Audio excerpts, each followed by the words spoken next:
The second patch of set 14 is live, and TFT flow has been updated a few times since that patch went live, so make sure you're checking out the website for the latest information. This patch, more than any other patch that I've covered recently, feels like it got optimized very quickly. And I could be wrong about that, but it feels like the meta is mostly about 6 different compositions. There's usually one person playing Vayne, 2 people playing Zeri, 1 person playing Veigar, 1 person playing Ziggs brand, 1 person playing Twisted Fate, and 1 person playing Rengar in every single lobby. And if you were keeping count, that's 7 out of 8 players that are accounted for. And then the last person will usually play one of these lower tier lines from a good spot, or one of the special condition lines that we'll mention in a moment here. But you really need to know those 6 different compositions. It's also worth noting that 3 of those 6 compositions are 2-cost reroll, with Vayne, Veigar, and Twisted Fate. And because TFT is a drafting game, when more people play from a specific cost bucket like 2-cost, it makes that particular econ strategy even more powerful because it makes it easier for all of you to hit relative to the rest of the lobby. So currently it does feel like the patch is mostly about these 6 different compositions. Let's talk about some other options that are available. If you go into the hero augments, never click these. There's really no circumstance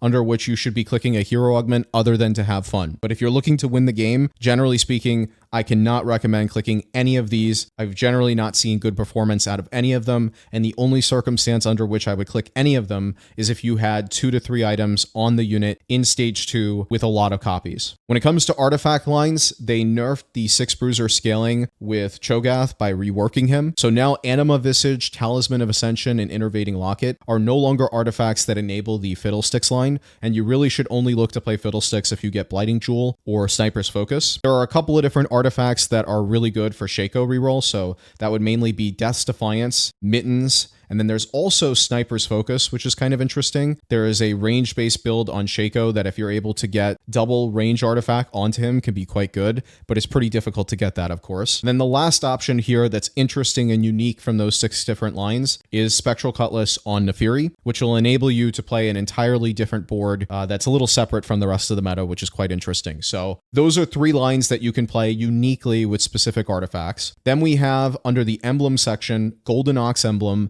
enables you to play into vertical Golden Ox. And the main reason this emblem is so good for Golden Ox is because it allows you to play 4 Golden Ox without a 4 cost, and enables you to play 6 Golden Ox without a 5 cost, which is very important. And then when it comes to resource lines, if you have a Cypher opener, you can still look to play that into the Bastion Draven composition. You can look to play it into Divinicorp Zed, or you can look to play it into one of the Fast 8 compositions with either Zeri or Ziggs brand and just take out Cypher entirely. And then the last option here that I wanted to note is Board of Directors into Exotech, Vex, Varus, or Vexotech. Currently, I have it rated at A tier, but I believe this line might be S tier. I just haven't seen enough of it yet to really judge it, but it does look like it's very powerful with this particular augment. I have seen this augment do well in the past, so this might be a very solid option in the meta as well. But other than that, you really just need to learn the 6 main lines. You'll notice that all of the other augments here are amplifying one of those 6 different main compositions that I mentioned. So most of the S tier lines that exist are going to be one of those 6 different compositions. All right, the first of the 6 main compositions I want to talk about is Vayne Reroll. Vayne is a little bit different, where compared to other 2-cost reroll, you're usually just rolling for 2 costs, but in this case, you're also looking to roll for 3 costs with Jarvan 3 and Senna 3. And what that means is you're going to spend some amount of gold rolling on level 6 and some amount of gold rolling on level 7. And this can be quite challenging, especially if you haven't played a composition like this before. So as a general guideline, you are still looking to roll on 3-2 for Vayne 2 and an upgraded frontliner if possible. And then moving into stage 4, ideally you're going to level to 7 on 4-2 or 4-5, depending on how healthy you are. The lower your health, the more pressured you are to level on 4-2, and then you're going to roll on 7 for the rest of the game. Your odds of hitting Vayne 3 are still pretty solid in level 7, so as long as you level with at least, I would say, around 7 Vaynes, you're probably going to hit on level 7 pretty reasonably. But it's very important to be able to hit that Vayne 3, and you're going to want to be able to hit Jarvan 3 and Senna 3 as well. One thing this board doesn't show is that you can also go for Skarner 3 as an alternative 3-star tank option if it looks like Jarvan is going to be impossible, and then you would just drop out of this Rost, even though it's a little less friendly on your traits. just because Skarner is a better tank than Rost is. The other thing is your itemization. So you might have noticed that on Twitter and Reddit and TikTok and wherever else, you've probably seen some people put carry items onto Jarvan, and he can pop off with carry items, but I still think he's better off with tank items, especially when you're playing with Vayne, because Vayne is a double Rageblade carry. And if you know anything about double Rageblade carries, it's that they want a lot of frontline. So generally speaking, with Jarvan, I would just put tank items onto him. I would not put carry items onto him, although you can if you have no other option. When it comes to Vayne, you want 2 Rage Blades, and then the third item is relatively flexible. Giant Slayer is her best third item. You also have Gambler's Blade, which is an excellent artifact if you're able to get that from something like All That Shimmers. That can farm a lot of gold for you over the course of the game. You also have double Runons, would only do this if you have category 5, and even then you probably want to put the second Runons onto Senna, and then just go double Rage Blade plus Runons. You can go double Rage Blade Gunblade, double Rage Blade Deathblade. All of these are good options on Vayne. And then when it comes to Senna, you're looking for utility that you're not getting from the front line. So if you don't have Even Shroud or Sunfire, you're looking to build Last Whisper and Red Buff. And then for damage items, you can go for Runons, you can go for Infinity Edge, you can go for Guard Breaker, Giant Slayer. These are all acceptable items on Senna. And then lastly here, when you push levels, you're looking to get to 6 Vanguard, and that's the main board. Pretty straightforward composition. The only difficult part is knowing how much you should roll on level 6 and how much you should roll on level 7. All right, the next major composition I want to talk about here is Vertical Exotech. This one is relatively straightforward. If you get Hollow Bow as one of your Exotech items, you should consider leaning into this. Especially true if you also get Pulse Stabilizer, because then you can play Trubis on Zeri, which is Rage Blade, Pulse Stabilizer, Hollow Bow. And then if you get something like Radiant Refractor and you can get Radiant Ginsu's, then you can play True Omega Astral Alien Bis, which is Radiant Ginsu's, Hollow Bow, Pulse Stabilizer. Yes, I know that sounds ridiculous, but it is very good. The build is very powerful. It definitely enables the composition. You should look to play towards this if you're able to get those Exotech items. Another thing of note here is Bad Luck Protection, which has a really powerful interaction with Hollow Bow. So currently, what this augment does is it makes it so your abilities can no longer critically strike. In exchange, each 5% of critical strike chance you have gets converted into 5% AD. And if you look at Hollow Bow, it does take away the first line that says attacks that critically strike grant 2 bonus mana, but that wasn't really the important part. The important part was that after casting an ability, you gain 60% critical strike chance,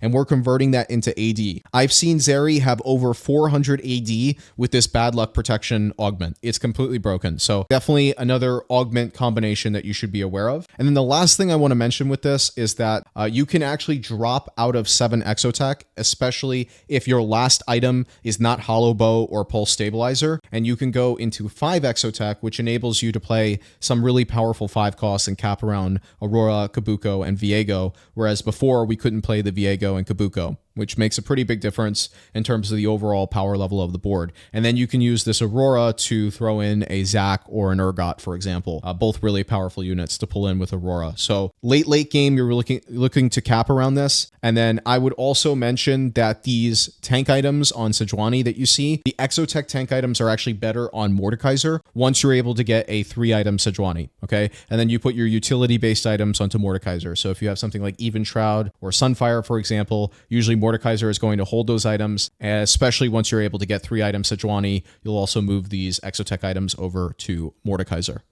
All right, the next composition I want to talk about is Veigar Reroll. I would mainly look to play into this if you get one of the Cyber Boss augments, so that'd be Cower Weaklings or New High Score. If you're able to get Mana Zane is -1 delta or close to it in this particular line. And for perspective, -1 delta means that it would take most D tier compositions all the way up to like A tier or S tier. And this is already a powerful line without Mana Zane, so getting Mana Zane makes it a lot better. You also have the reroll augments that are quite good for this line. And if you're able to get additional items, that can also be quite powerful because there's a lot of different units that you can put items on in this particular line. When it comes to itemizing Veigar here, the only important rule of thumb is that you want blue buff. Everything else is relatively flexible. So you can build Shojin with the blue buff. You can build Jeweled Gauntlet now that they fixed Jeweled Gauntlet and it feels relatively good. You can build Nashers, you can build Gunblade, you can build Guard Breaker, you can build Rabadons. The main rule of thumb with Veigar is that you want to get 3 items onto him as soon as possible. It does not need need to be a perfect optimal build, because the way Veigar's ability works is that he deals more true damage to units that he's a higher star level than. What that means is that Veigar tends to be on the weaker side of the 2-cost reroll lines that are currently running around in the meta.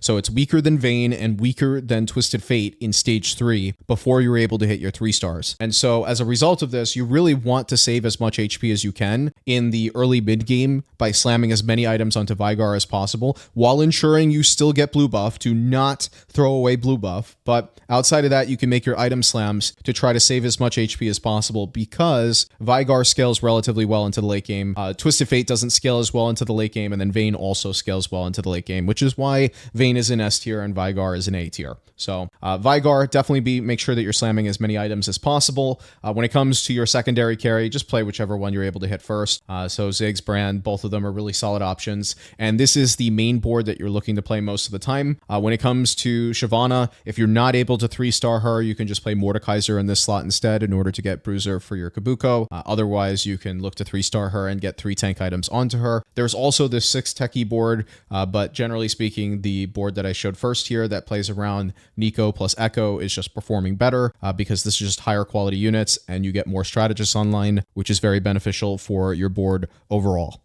All right, the next composition I want to talk about here is Twisted Fate Reroll. There has been a lot of discussion about this composition recently in higher elo, specifically about how good it actually is, with higher level players ranking it lower and lower and lower. And that's because the win rate for this composition is very low, despite its high top 4 rate. And there was a comp like this in the past, which was Honeymancy Kog'Maw in set 12. And that comp was also a composition that had over a 60% top 4 rate and like an 8% or lower win rate. So we have some precedents from this, and what we know from that composition is that you want to be strong in stage 3 and stage 4 because you know starting in stage 5 you're going to bleed out. And it's the same idea here. I think the big thing that brings Twisted Fate across the finish line is the fact that 2-cost reroll is very popular right now with Vayne and Veigar, so it's a lot easier for you to hit this board than it otherwise would be if it wasn't a 2-cost reroll meta. When it comes to Twisted Fate itemization, we're looking for double Rageblade and Gunblade. You can also go with a singular Rageblade plus Gunblade and then flex out that last slot with an Archangel. You can flex it out with a Jeweled Gauntlet, Rabadons, Guardbreaker, etc. And the reason I'm mentioning that you don't have to go for double Rageblade like I did in my last video is because we really just want to be strong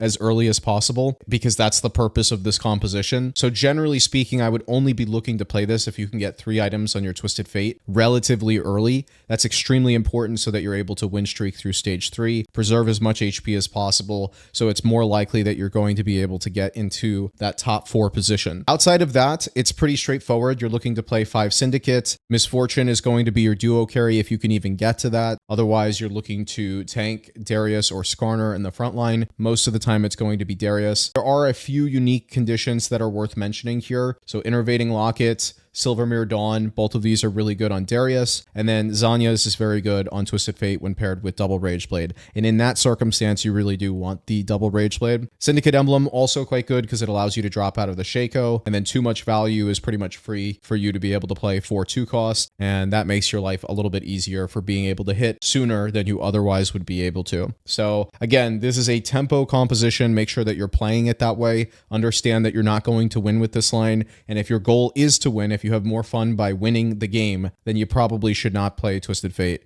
All right, the next major composition I would like to talk about here is Strategist Ziggs Brand. This is the other premier Fast 8 composition for this patch. You want primary carry items on Brand. Ideally, you're able to get this crit-based build, which is Shojin, Guardbreaker, and Jeweled Gauntlet. And then if you're able to get Mana Zane, it's very impactful on Brand. He's able to clear the board very quickly. And then your secondary carry items go onto Ziggs. Any utility-based items like Shiv and Morello are quite good on Ziggs, especially if you don't obviously have them in the front line already. And then there are a couple of different ways you could play this level 9 board. This is kind of the default option where you're looking to play 5 Street Demon, 4 Techie, and 3 Strategist. And then there's also another board with Samira where you drop out of 2 Techie and choose to play 4 Strategists instead. and that looks like this, where we get the Yuumi onto the board. This is a little bit more relevant if you're able to have some items on Samira. Again, Samira is not what she was during the first patch. And then the other option here is actually to drop down to 3 Street Demon, and that allows you to get Garen onto the board, which means you can try to get a strategist mod on either Brand or Viego, which can be quite impactful. So all of these different boards cap around being able to play Kabuko and Viego. But before you're able to hit those legendaries, this is the default board that most people play, which is 5 Street Demon, 4 Techie, and 3 Strategist. And then there's also another variation that you can play. I don't really see this nearly as often, but if you are playing around Shyvana, Poppy early game, you can look to play around this before eventually you're going to try to go for one of these boards that I showed earlier. So again, this comp is pretty straightforward. This is your other fast 8 composition that you can look to play around if you have some AP items, and the max cap is really trying to get items on Brand, Ziggs, and Viego ideally. The last major composition I would like to talk about is Rengar Jinx Reroll. This is a fairly straightforward comp. You're looking to duo carry Rengar plus Jinx, play 7 Street Demon, and then splash your Executioners on level 8 with Vex, and then Urgot on level 9. You can also choose to play Varus over Vex and go for Varus 3 as well. I used to think that maybe Viego would be better on level 9 because you'll notice that the front line is struggling in this particular comp. There's only 3 units, but Rengar is actually one of your primary tanks because with the build that you go for, which is double Omnivamp with Titans, he's actually able to tank a ton of damage throughout the course of the fight. So you actually would rather just go for 3 Executioner. There are a number of different conditions that make the comp stronger. So number 1, if you're able to get Mana Zane on Jinx or Brand, this is actually the best artifact you can get, even over the Rengar artifacts. And in this case, obviously, you're looking to prioritize items on Jinx over Brand in this case, since you're rerolling for Jinx. So you want to pair that Mana Zane with 2 damage-based items with IE plus Giant Slayer. On Rengar, you're looking for Silvermere Dawn, Spectral Cutlass, and Prowler's Claw, and all 3 of those would replace Titans from the original build. And then the last item that's not mentioned here is Radiant Bloodthirster, is also very impactful on Rengar. Now, if you're able to get an Executioner emblem, this is much better than the Street Demon emblem, and that's because you can first just go for this build here where you have 7 Street Demon and 4 Executioner, but the problem with this is that there's a really big spike at 5 Executioner, which gives you 12% durability, and that's really impactful on Rengar because we just mentioned again, Rengar is practically one of the tanks for this comp. So the other way you can play this is you can go down to 5 Street Demon, 5 Executioner, and this allows you to play a Viego on your board, which is the best 5 cost in the game, and you get that additional bonus on Rengar. So I personally believe this is the correct way to play Executioner emblem, and it's hard to do this with the Street Demon emblem. In this case, you're just going to add that Street Demon emblem onto Vex or Varus, and you are forced to play around 7 Street Demon, 4 Executioner. Again, not as powerful in my opinion as the 5 Street Demon, 5 Executioner board that you can play with the Executioner emblem. Plus, the Executioner emblem actually gets quite a bit of value on Jinx, whereas you're not really getting as much value out of the emblem here. So I do want to note that Executioner emblem is better than Street Demon emblem in this particular line. All right, now we're getting into the special conditional lines that you can look to play if you get a special condition for them. And the first one here is Fiddlesticks Reroll. Now, unfortunately, this comp used to have a lot of different special conditions that you could look to play around in order to play it. They pretty much broke all of those with the 14.2 rework for Cho'Gath. So now his scaling with his ability is much weaker, which means that all of the artifacts and the radiant items that you could get on Cho'Gath that used to be enablers for this line are no longer enablers. So basically the only enabler that we have now is Blighting Jewel and Sniper's Focus. If you get those particular items, then you can look to play Fiddlesticks. If you do not get one of those items, you probably should not lean towards this, even if you have a Bruiser emblem, okay? Even if you have a Bruiser emblem. Now, if you have that Bruiser emblem and you can pair it with something like a Blighting Jewel, this is very powerful, okay? This is actually S tier. If you're able to get this exact build on the Fiddlesticks,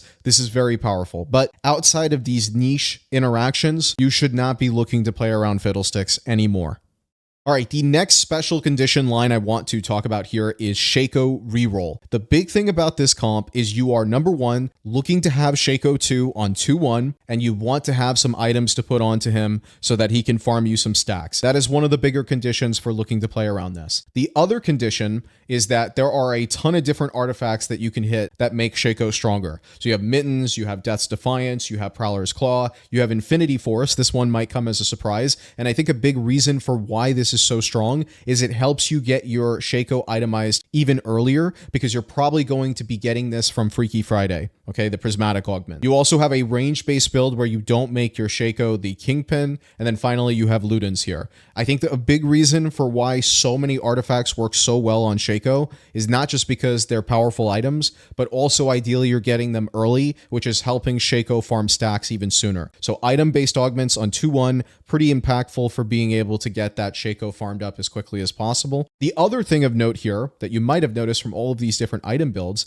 is that none of them have Omnivamp, and that's because you get 20% Omnivamp from Slayer, and also the trait heals for excess on the lowest percent health Slayer for 50%. So when your Shaco is doing massive overkills, or your Senna's not taking damage in the backline, she might actually be able to heal some of your frontline Slayers. So generally speaking, if you look, you're going to find that no Omnivamp item builds on Shaco and Zed are best in slot. And it's okay, of course, if you have to slam a Hodge or if you have to slam a BT. If you have to do it, it's completely fine because it's more important to get items slammed sooner rather than later. But I would say Edge of Night plus IE is best in slot on Shaco. And then if you don't have an artifact, you're going to want something like QSS because that is just another really powerful utility-based item. And you don't need that Omnivamp. Just remember that.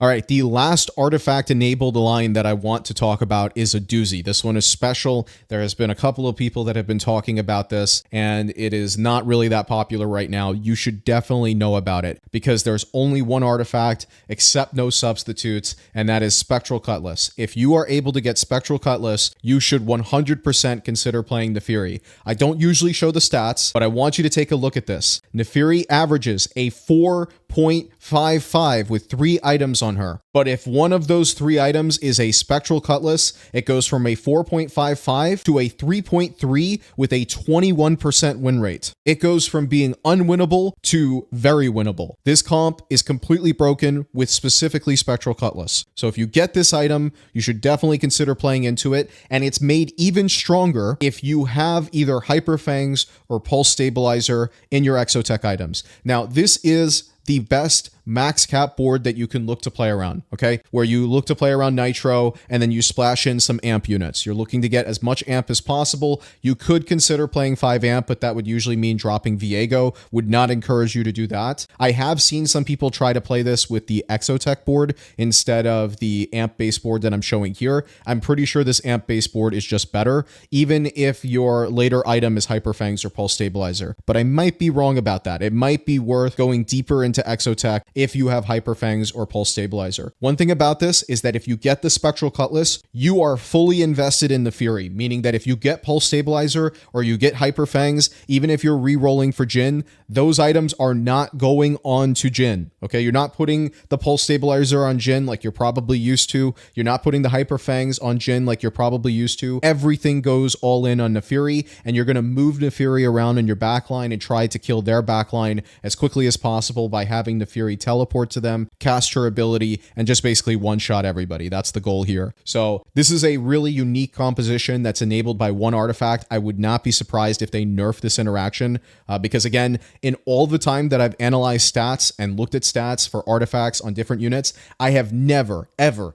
seen a sample size this large with a delta this massive. The highest I've ever seen is -1 delta, like, for example, Mana Zane on Veigar. We've seen some of those before. I have never seen -1.3 delta. So definitely consider this if you open a Spectral Cutlass over playing something like Rengar.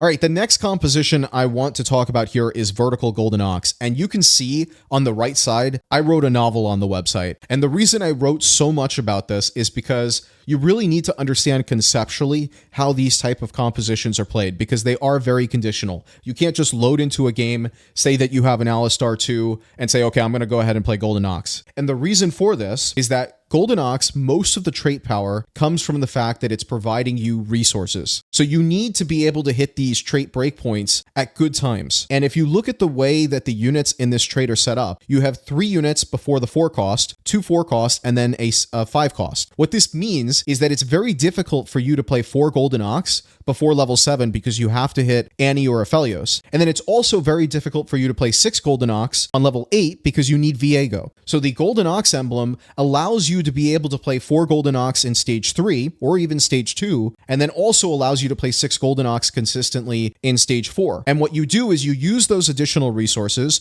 you roll aggressively in stage 4, you try to hit your 2-star 4 cost as best as you possibly can. And the reason you're doing this is you want to hit your damage amp thresholds with Golden Ox, and you want to farm as much loot as you possibly can. You're killing 2 birds with 1 stone. You're rolling in order to be able to hit your next breakpoints. You're rolling in order to be able to get upgrades so that you're able to kill more units, so that you're able to get more loot, which gives you more income, which makes you even stronger, which means that you can farm even more. You notice that the entire design of the trait is the snowball. So if you're not snowballing, you're going 8th. You need to understand that. The entire composition is about snowballing. And as long as you understand that, then this is a comp that you can go first place with. But there's a reason why the Golden Ox emblem is so impactful. Also, it's not just for being able to play 4 Golden Ox in stage 3 and then 6 Golden Ox in stage 4. It's also really impactful on your final board, where you're able to drop out of that useless Graves and you play a Mordekaiser instead, which provides you Techie and also Bruiser for your board, which gives you HP, which is great. If you don't have the Golden Ox emblem and you just high rolled a 4 cost and maybe were able to play 4 Golden Ox in stage 3 and then high rolled a Viego in stage 4, so you were able to play it the no Golden Ox emblem way, then you can actually choose to drop down to 4 Golden Ox and play around more 5 cost, which is probably what you should do after you farm enough resources from 6 Golden Ox. If you have the emblem, you probably should stay into 6 Golden Ox the whole game and just continue to snowball, because you're not really suffering from low unit quality like the no Golden Ox emblem would for 6 Golden Ox. All right, next up we have Cypher into Draven Zeri with Bastions. This one has been around for a while, and it is not the only way that you can cash out Cypher. So you can cash out Cypher into Divinicorp Zed, you can cash him out into LeBlanc Reroll, would not generally recommend that, or you can cash it out into Exotech or into Brand Ziggs. But this one is the most unique of those different lines because we keep Cypher on the board, and we are ideally going for Draven 3 and Galio 3, and you play around Draven as an AD caster, so you just want as much damage on him as possible. You can put Shojin onto Draven, that's completely fine as well, but you are basically itemizing him the exact same way that you would itemize Xayah, and you're really just looking to play this from as big of a Cypher cash out as you can get. Of course, that means any HP-based augments are really good with this, so if you're able to get Titanic Titan or Tiniest Titan while sacking rounds with Cypher, you're going to play as many Cypher units as you can, all the way up until whenever you're able to cash out. A lot of times that cash out is going to happen on 3-7. If you can make it happen on 4-3 or 4-7, of course, that would be great. But most of the time, you're going to have to do it on 3-7 and try to hit Draven 3, Galio 3 on level 8, not level 7. Okay, this is not a 3-cost reroll composition. You should be able to hit Draven eventually, and with all of the extra resources that you have from Cypher, you will be stable in stage 4 most of the time.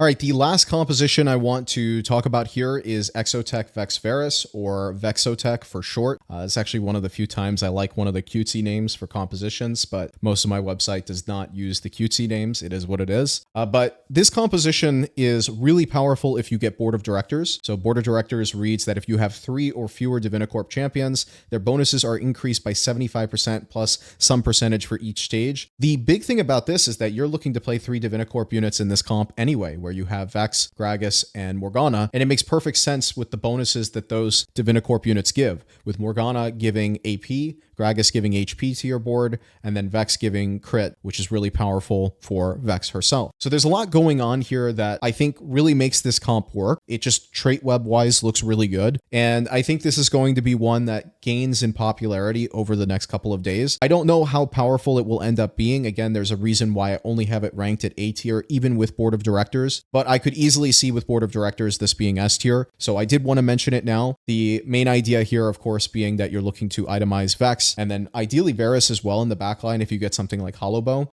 This would be one other option if you did have a Hollow Bow, rather than just angling into Zeri. If you see that 2 or 3 other people are playing Zeri, then you can choose to play into this line maybe as well, if this ends up actually being as good as it has seemed so far. There is one other variation to this where you can drop down to 3 Exotech and play around even more 5 cost, and you could play a different set of 3 Divinicorp where you drop out of the Gragas for Renekton instead. I've seen mixed opinions because I know that the Gragas in particular is really valuable for the HP that he provides, but the unit quality here is much higher. So if you have some really good Renekton items, then you might want to consider playing into this variation.